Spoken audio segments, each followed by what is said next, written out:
Good morning po. Ito po yung patola ng puno ng bulaklak. Ayan, yung mga sitaw natin, oh. Sisimula na rin mamulaklak.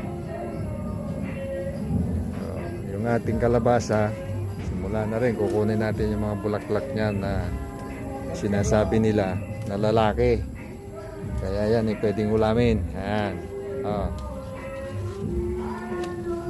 Ayan. Ito nga pala yung sambong. Dito, madalas dito may laging humihingi sa atin ng sambong, kaya inaalagaan natin.